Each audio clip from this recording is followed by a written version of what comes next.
Hello বন্ধুরা, good morning. মণিমার ব্লগে সবাই স্বাগত। আশা করছি তোমরা ভালো আছো, আমিও ভালো আছি।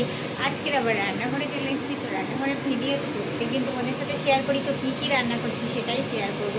তো আজকে কী কী রান্না করছি সেটা চট দেখে নাও, কী কী আমার রান্নাঘরে রান্না হচ্ছে। তো চলো দেখে।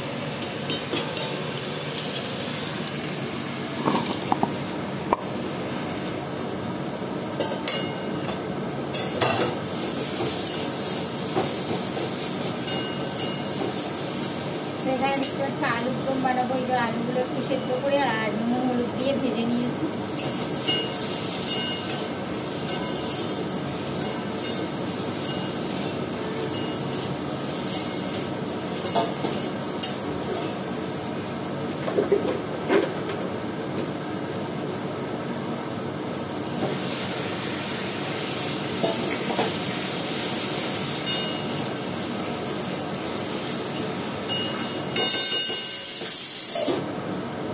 এটা তো হলো, এটা হতে থাক, তারপরে তোমাদেরকে দেখাই।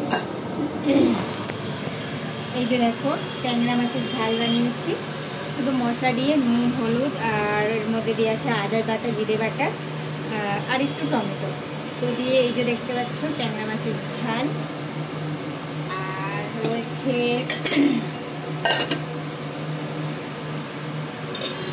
এই যে দেখো, এখানে একটা রয়েছে বড়ি, আলু, বেগুন আর বরবটি, এটা দিয়ে একটা ঝোল বানিয়েছি। আর এটার মধ্যে দেখতে পাচ্ছ কোয়াশ, যেটা পেঁপের মতো দেখতে হয়, তোমরা অনেকে জানো কোয়াশ। তো কোয়াশটা আলু দিয়ে আর কোয়াশ দিয়ে এটা ডালনা বানিয়েছি। আর এদিকে রয়েছে টমেটো দিয়ে ডাল। তো টমেটো দিয়ে এই যে ডাল। আর এদিকে আমি ওটস বানিয়েছি, দেখতে পাচ্ছ, এটা কাকিমা খাবে। আর এদিকে আমি আটা মেখে রেখেছি, দেখতে পাচ্ছ। এই আটাটা রুটি বানাবো, আলুর দম দিয়ে কাকু খাবে। আর এদিকে আমার এই যে দেখতে পাচ্ছ ভাত হয়ে গেছে, ভাতের মধ্যে একটু পেঁপে সিদ্ধ রয়েছে।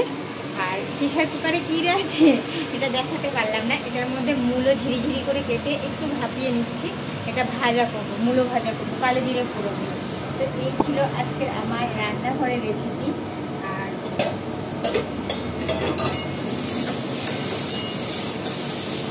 আলুদমটা বানাতে যাচ্ছি, একদম শুকনো শুকনো করেই বানাবো।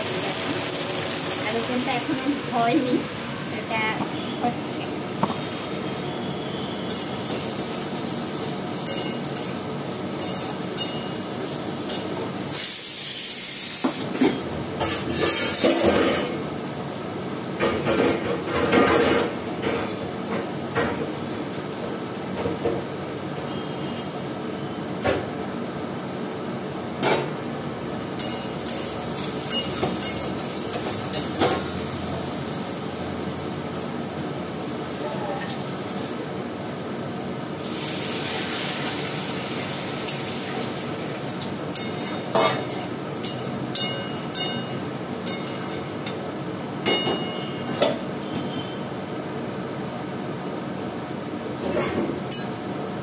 চলো, আমার রান্নাঘরে রান্না আমি গোছাবো এখন, টেবিলে এগুলো গোছাবো। তারপর আবার আমি পরের দিনে আবার নতুন ভিডিও নিয়ে আসবো।